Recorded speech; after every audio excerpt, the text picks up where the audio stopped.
আসসালামু আলাইকুম। আপনারা দেখতে পাচ্ছেন একটা কুকুর দূরে রয়েছে। কতটুকু দেখতে পাচ্ছেন জানি না, তবে অনেক দূরে একটা কুকুর বসে আছে। তারও একটি হয়তোবা ভালো লাগার বিষয় রয়েছে, তাই সে ওখানে সুন্দরভাবে একাকিত্বভাবে বসে আছে।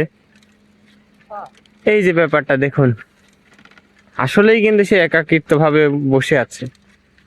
এই যে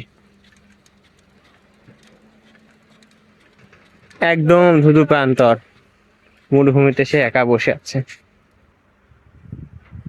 ওরও প্রকৃতি অনুভব করার শখ জেগেছে, তাই ও প্রকৃতি অনুভব করার চেষ্টা করছে। দেখুন, একটি কুকুর অলরেডি আসছে, আর একজন এখানে যে আছে বসে আছে, মনে হয় বান্ধবী হতে পারে। তো দেখা যাক কি হয়, আমরা অপেক্ষা করছি।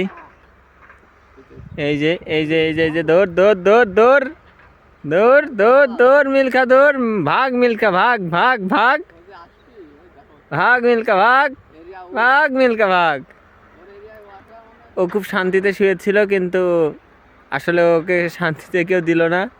এই জন্য এই যে দৌড়ের উপর রাখছে, এই যে দৌড় হচ্ছে, অনেক দূর দাবিয়ে নিয়ে গেল।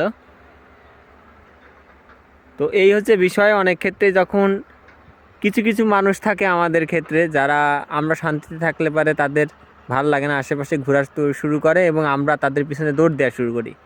তো এখান থেকে আমরা শিখতে পারি যে এইভাবে আসলে দৌড়ানো উচিত নয়, তাহলে এটা আমাদের শান্তির ক্ষতি করে।